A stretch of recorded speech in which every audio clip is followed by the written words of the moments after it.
വളരെ തിരക്കുള്ള ആളുകളാണ് മനുഷ്യന്മാർ.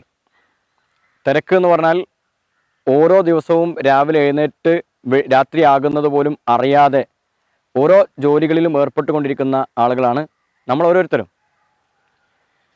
അപ്പോൾ വീടിനെയും കുടുംബത്തെയും മക്കളെയും നമ്മുടെ സ്വന്തം ശരീരത്തെ പോലും ശ്രദ്ധിക്കാൻ ചിലപ്പോൾ സമയം കണ്ടെത്തണമെന്നില്ല. അതിനേക്കാളപ്പുറം ഇന്ന് മോഡേൺ സയൻസുകൾ വർദ്ധിച്ചതോടുകൂടി, ടെക്നോളജിയുടെ വികസനം സംഭവിച്ചതോടുകൂടി, ആധുനിക സംവിധാനങ്ങൾ നമ്മുടെ കയ്യിൽ വന്നതോടുകൂടി മാനസികമായും ശാരീരികമായും ഒരുപാട് ബുദ്ധിമുട്ടുകൾ അനുഭവിച്ചു കൊണ്ടിരിക്കുന്നുമുണ്ട്. പഴയ കാലങ്ങളിൽ വിശാലമായ ലോകത്ത് ചുരുങ്ങിയ സമയത്തിനുള്ളിൽ കാര്യങ്ങൾ ചെയ്തു തീർക്കാനും പിന്നെ ഫ്രീ ആയിട്ട് ഇരിക്കാനുമുള്ള അവസ്ഥ അല്ലെങ്കിൽ അവസരമുണ്ടായിരുന്നു.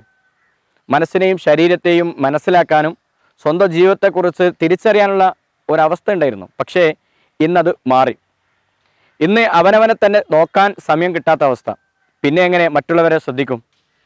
അതുകൊണ്ട് തന്നെ മനസ്സിൻ്റെ ഇടയിലും കുടുംബത്തിൻ്റെ ഇടയിലും മക്കളുടെ ഇടയിലും വളരെയധികം പ്രശ്നങ്ങൾ സൃഷ്ടിച്ചുകൊണ്ടിരിക്കുകയാണ്. ഒരു മെഡിസിൻ കൊടുത്ത് മാറ്റാവുന്ന രീതിയേക്കാൾ അപ്പുറം അതിനെ മൊത്തമായിട്ട് ഫ്രെയിം ചെയ്ത് മാറ്റിയെടുക്കേണ്ട അവസ്ഥ വരെ വരുന്നുണ്ട്. ഉദാഹരണത്തിന്, ഒരു കാറ് പുതിയത് നമ്മൾ വാങ്ങിക്കഴിഞ്ഞാൽ ആ കാറ് നമ്മൾ ചിലപ്പോൾ ഓടിച്ച് 10 കിലോമീറ്റർ ഓടിയാൽ അഥവാ 10,000 കിലോമീറ്റർ ഓടിയാൽ ഒരു തകരാറുമില്ലെങ്കിലും സർവീസ് ചെയ്യണമെന്ന് പറയാറുണ്ട്.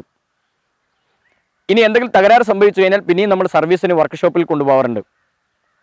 കാരണം നമുക്ക് അത് പരിഹരിക്കാൻ കഴിയാത്തത് കൊണ്ടാണ് നമ്മളത് വർക്ക്ഷോപ്പിൽ ഏൽപ്പിക്കുന്നത്.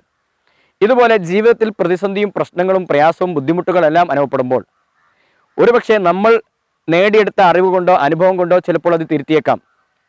അത് ഇല്ലാതെ വരുമ്പോൾ ചിലപ്പോൾ നമ്മൾ കൗൺസിലിങ്ങിന് വിധേയമാവേണ്ടി വരും. ഇത്രത്തോളം പറയാൻ കാരണം, ഒരു കുട്ടിയെ ആ കുട്ടിയുടെ പ്രശ്നങ്ങൾ അവൻ്റെ പഠനമായിട്ടും അവൻ്റെ പെരുമാറ്റമായിട്ടും പ്രശ്നമായപ്പോൾ ആ കുട്ടിയുടെ മാതാവ് പറഞ്ഞു, ഇവനെ കൗൺസിലിങ്ങിന് കാണിക്കാം.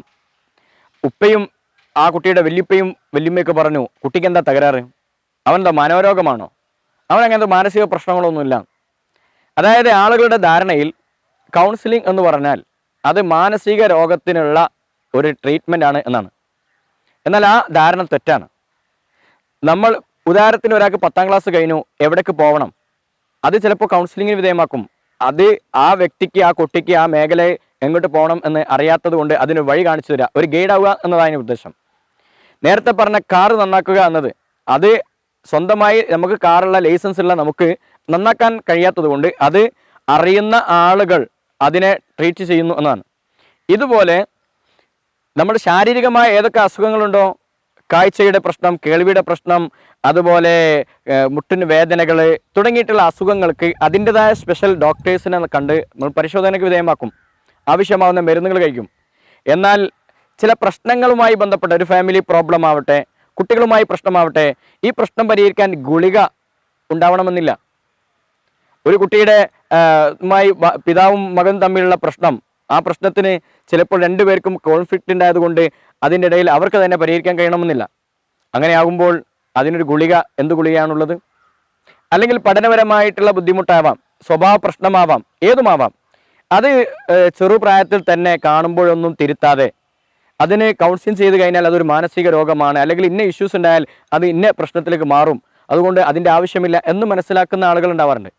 യഥാർത്ഥത്തിൽ തിരുത്തേണ്ട ധാരണ, കൗൺസിലിംഗ് എന്ന് പറഞ്ഞാൽ മാനസികമായിട്ടുള്ള അസുഖങ്ങൾക്ക് മാത്രം നൽകുന്ന ഒരു ട്രീറ്റ്മെൻ്റ് അല്ല.